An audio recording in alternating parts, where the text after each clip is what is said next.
Warning లాంటిది ఏమైనా ఇస్తారా మేడం? అంతా వినండి. ఇవాళ నుంచి ఏ విషయమైనా నా పిఏ గోపి చెప్తుంటాడు. మీరంతా అతని మాట విని తీరాలి. అర్థమైందిగా? ఇప్పుడు నేను చెప్పేది వినండి. ఈ రోజు నుంచి ఇక్కడ ఏ ఖర్చు జరిగినా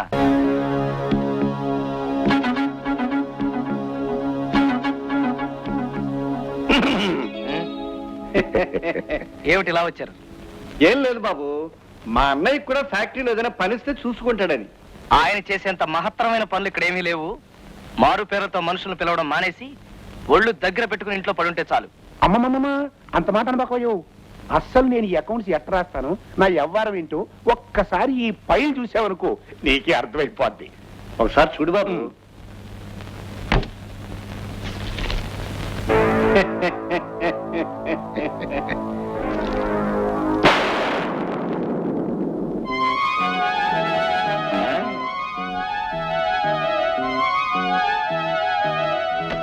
మా తాతయ్య నాయనమ్మల్ని ఎక్కడ బంధించారు? ఎందుకు బంధించారు?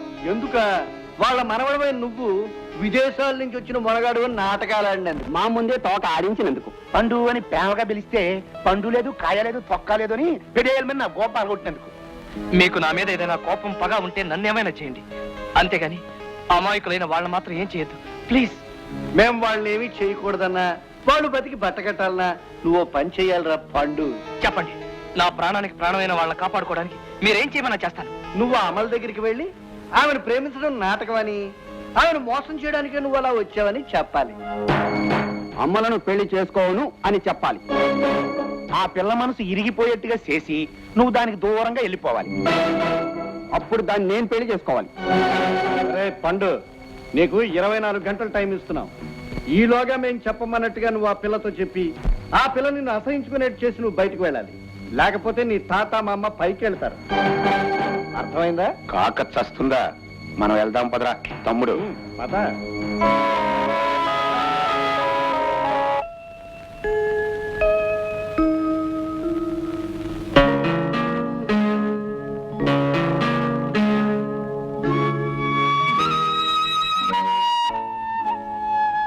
అమలా, గోపి, నీ గురించి కలలు కంటుంటే నువ్వే ఎదురుగా వచ్చావు. ఒక్కొక్కప్పుడు వాస్తవం కన్నా కలలే అందంగా ఉంటాయి అమలా. కనీసం అవి మనల్ని మోసం చేయవు. చెవిటి ఇవాళ కవిత్వంలో పడ్డావు. కవిత్వం కాదమలా, నేను నిన్ను మోసం చేయట్లేదని నీకేమిటి నమ్మకం? నిన్ను నేను నమ్మలేని రోజొస్తే నన్ను నేనే నమ్మలేను గోపి. కాదు, అదే నిజం. నేను నువ్వు అనుకునేంత మంచివాణ్ణి కాను, నువ్వు ఆశిస్తున్నంత ప్రేమికుణ్ణి కాను. నీ డబ్బు చేజిక్కించుకోవడానికి నీ ప్రేమను ఆసరాగా తీసుకున్న స్వార్థపరుణ్ణి. నువ్వు కవిత్వం బాగా మాట్లాడగలవని నాకు అర్థమైంది. టాపిక్ మార్చు గోపి. నేను మోసగాడిని నువ్వు ఇంకా నమ్మలేకపోతున్నావు కదూ. హాస్యానికే ఇంత భయంకరమైన జోక్ వేస్తావని నేను నమ్మలేకపోతున్నాను. కానీ అదే నిజం. నేను నిన్ను ప్రేమించడం లేదు. Gopi, I'm sorry Amala. డబ్బు కోసం గొంతులు కోసే మనుషులు చూసుంటావు, కానీ డబ్బు కోసం గొంతుకు పసుపు తాడు బిగించే కొత్త రకమైన మోసగాడిని ఇవాళే చూడబోతున్నావు. నువ్వంత కష్టపడి ఒప్పించాలనుకుంటే నువ్వు మోసగాడవని తప్పకుండా నమ్ముతాను. కానీ ఆ మోసం ఏమిటో పూర్తిగా చేయకుండా అంతలోనే మంచివాడుగా మారిపోయావే. తాళి కట్టే కది ఉరితాడంటే నీ మోసం రాణించేది, నీ ఆశ ఫలించేది. నీ మంచితనాన్ని, నా పట్ల నీకున్న విశ్వాసాన్ని చూశాక ఇంకా నటించలేకపోతున్నాను. చాలా సంతోషం. నా స్వార్థానికి నీ జీవితాన్ని బలి చేయలేకపోతున్నాను. Great sacrifice. అమలా, నన్ను వెక్కిరించు, తిట్టు, కొట్టు, కానీ నన్ను మాత్రం మర్చిపో. ఎందుకు ఎందుకు మర్చిపోవాలి? నేను ఇదివరకే మరొకరికి మనసిచ్చాను గనక, ఏనాడు నిన్ను ప్రేమించలేదు గనక, మనసిచ్చిన ఆ అమ్మాయిని మోసం చేయలేను గనక. నువ్వు మోసగాడవని తెలుసుంటే నువ్వు లేని జీవితాన్ని నేను హాయిగా గడిపేదాన్ని. ఈ అబద్ధాన్ని నీ మనసులోనే దాచుకునుంటే నా ఆస్తిలో ఆఖరి పైసా దాకా నష్టపోయినా నీ మోస ప్రేమలో మనశ్శాంతితో హాయిగా బ్రతికేదాన్ని. నన్ను ఎందుకు ఇలా మోసం చేశావు? నా ప్రేమతోనూ నా మనసుతోనూ ఎందుకు ఆటలాడుకున్నావు? కళ్ళల్ని చూపించి ఆ కళ్ళల్ని కూల్చేసి నాకెందుకు కన్నీళ్లు మిగులుస్తున్నావు? చెప్పు గోపి, చెప్పు. కన్నవాళ్ళను పోగొట్టుకుని ఉన్నవాళ్ళ అవకాశవాదులను తెలుసుకుని నిన్ను నమ్మినందుకు నువ్వు కూడా ఇంత ద్రోహం చేస్తావా? నీ ప్రేమ ఎంత ప్రమాదకరమైందో తెలుసుంటే అసలు నీ మొహం చూసేదాన్నే కాదు. ఆడపిల్ల బ్రతుకుతో ఆడుకున్న నిన్ను నేనే కాదు, మనసున్న ఏ మనిషి క్షమించలేదు. I hate you. Amala, Get out. మళ్ళీ ఈ జన్మలో నీ మొహం నాకు చూపించుకో. Get out of my house.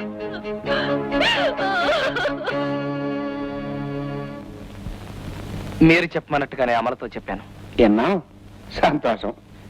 తమ్ముడు నేను చెప్పరా మన పండుబాబు చెప్పిన మాట నే బుద్ధిమంతుడని. మీ వాగుడాపి మర్యాదగా మా తాత నాయనమ్మ నాకు అప్పచెప్పండి. అమ్మమ్మమ్మమ్మ, అలా వదిలేస్తే ఎలా పండు? ఇప్పుడు వాళ్ళు వదిలేసావు అనుకో, నువ్వు అమల దగ్గరికి వెళ్ళి విషయం అంతా హరికెదరా చెప్పేస్తావు. అప్పుడు నా కొడుకు పెళ్లి కాదుగా. ఆ? అయితే ఏమిటంటావు? ఏం లేదు పండుబాబు, ఎక్కడ మా ఊరు ఈ అమ్మాయి మెల్లో 3 ముళ్ళు వేసిన తర్వాత అక్కడ మీ తాత మా అమ్మకి కట్టిన ముళ్ళు ఇప్పేస్తాం. అంతవరకు నువ్వు ఓపిక పట్టాలి నాన్న. ఈలోగా మా తాతకి నాయనమ్మకి ఏదైనా జరిగిందో ఒక్కొక్కడిని ముక్కలు ముక్కలు చేసి కాకులకి గద్దలకి వేస్తాను. జాగ్రత్త. అర్పకుడు. అమ్మాయి ఆ దొంగ వేధం పెట్టి బేడ సర్దుకుని వెళ్ళాడమ్మా. వెళుతూ వెళుతూ విషయం అంతా చెప్పి వెళ్ళాడమ్మా. లోకంలో ఇట్లాంటి దొంగ వెధవలు ఉంటారని నాకు ఇప్పుడే తెలిసిందమ్మా. అందుకేనమ్మా పరాయి వాళ్ళని నమ్ముకునే కంటే ఆయన వాళ్ళని నమ్ముకోవడం మంచిదని పెద్దలు చెప్పారు. చక్కగా మా ప్రసాదం బాబుని పెళ్లి చేసుకుంటే నీకు జీవితం అంతా ఏ కష్టాలు ఏ కన్నీళ్లు ఉండవమ్మా. ఎప్పటికైనా మించిపోయింది ఏం లేదు తల్లి. నువ్వు అన్నావంటే మీ ఇష్టం మావయ్య, నీకేది మంచిది అనిపిస్తే అదే చెయ్యండి. అమ్మయ్య, ఆ మాట అన్నావా? ఇక జరగాల్సిన విషయం అంతా నేను చూసుకుంటానమ్మా. తప్పమ్మా అదరా అన్నయ్య. మొత్తానికి అన్నయ్య చంపదబ్బలు తింటే తిన్నావు కానీ గొప్ప ప్లాన్ వేసి ఆ గోపిగాని బయటికి తరివేశావు. మన ప్రసాదాన్ని అమ్మాయికి సెటప్ చేసేసావు. ఈ పెద్ద పరికల పాపారావు అంటే ఏమనుకున్నారో తమ్ముడు. నేను ఎత్తు వేశానంటే ఎవడైనా సరే చిత్తైపోవాల్సిందే. నా పేసులో పెళ్లికలు వచ్చేసి నాకేం చేస్తుందిరా నా ముద్దుల తిరుపతి లడ్డు. ఫు! నీ మొహంలో పెళ్లి కళొచ్చి ఆస్తంతా మన చేతికి వచ్చేది. ఆస్తి మొత్తం కాట్ల కుక్కలా మీ ఇద్దరే పంచుతున్నారు అనుకుంటారా? నాకు నా కొడుకు రావాల్సిన మాట ఏమిటి? అవును, మాట మాకు ఇవ్వాలా? ఇస్తాం. నీ అమ్మ చేతికి ఒక కర్రాను, నీ చేతికి ఒక చెప్పాను. మా ఊడు అమలమ్మను పెళ్లి చేసుకుంటే మధ్యలో మీకు వాటా ఎందుకు అని. అయినా ఆస్తి మాకు కలిసి వస్తుంటే దొమ్ముని గుండ్లా దూసుకొచ్చి వాటా అంటారేటి? ఇదిగో కాంతమ్మా, వాటా కాటా అని మొదలెట్టారంటే ఈ అన్న ముద్ద కూడా దక్కకుండా మెడమి చేసి బయటికి గెంటిస్తాను. జాగ్రత్త. అమ్మ పక్షి వెధవల్లారా, ఇన్ని రోజుల నుంచి ఈ ఇంటిని నమ్ముకున్న నాకు నయా పైసా వాటా లేకుండా చేసి నన్ను బయటికి సాగనంపుదాం అనుకున్నారా? రేయ్, నేను తలుచుకున్నానంటే మీ జాతకాలు బయట పెట్టి మిమ్మల్ని కటకటాల వెనక్కి పోయిస్తాను. జాగ్రత్త. ఓహో, ఏంటి నోరు పెద్దదై బెదిరింపుల దాకా వచ్చింది ఎవరం? ఏడిసింది మనలో ఏం చేస్తున్నానయ్యా? ఆహా, ఏమీ చేయలే అనుకున్నారా? నేను తలుచుకుంటే తలుచుకోవే, బయటికి వెళ్ళి దేవుడిని తలుచుకో. ఇంకో క్షణం ఇక్కడ నిలబడ్డామంటే పని వాళ్ళ చేత మెడపట్టి బయటికి ఎండిస్తాను. రేయ్, వతండ్రా బయటికి పోయి వెర్రి ముడవ నోరు ముచ్చి కూర్చుంటారు అనుకున్నావా? మీ రోగం ఎలా కుదుర్చాలి అలాగే కుదురుస్తాను రా. ఇప్పుడు నీ రోగం కుదిరిందిగా, పో బయటికి. పోతారా? ఏమిటో పెద్ద పోట. ఏమిటి కాంతమ్మా నువ్వు చెప్పేది?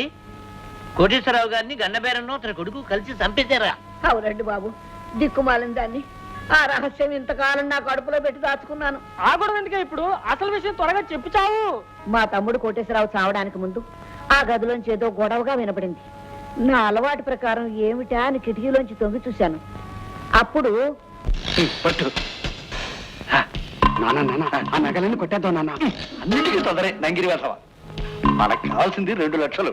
రేపు ఆస్తి అంతా మందే కదరా. పిచ్చినా ముద్దులు కొడక. నిజమే, సరిగ్గా పట్టుకో.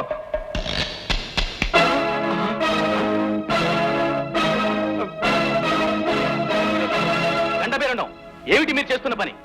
ఆఖరికి నా ఇంట్లోనే దొంగతనానికి సిద్ధపడ్డారన్నమాట. అది కాదు బావా, ఎనపెట్టి లోపల ఎలా ఉంటుందో చూపించమని మా తిరుపతి గారు అడిగితేను ఒక్కసారి చూపిద్దామని. నోర్మ ఇస్తావు భాగ్యుడా. అన్నం పెట్టిన మనిషిని వెన్నుపోటు పడవాలనుకున్న మీలాంటి వాళ్ళని ఏం చేసినా పాపం లేదురా. ఫ్యాక్టరీలో చేసిన వెదవ పని కప్పించుకోవడానికి ఇంత నీచానికి రేతాస్తారా? మిమ్మల్ని ఈ క్షణంలోనే పోలీసులకు పట్టిస్తాను.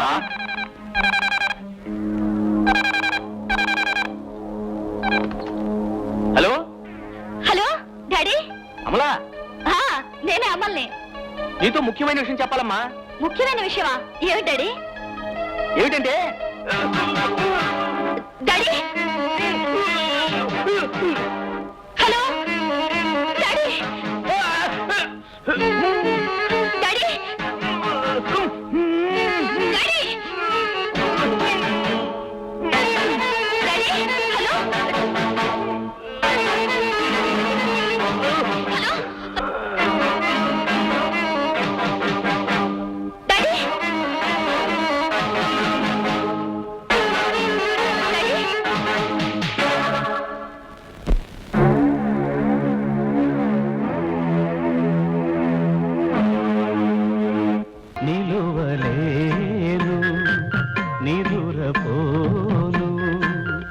ఆశలు చేసిన అల్లరిలో అల్లరి ఊహల లాహిరిలో పోటీలో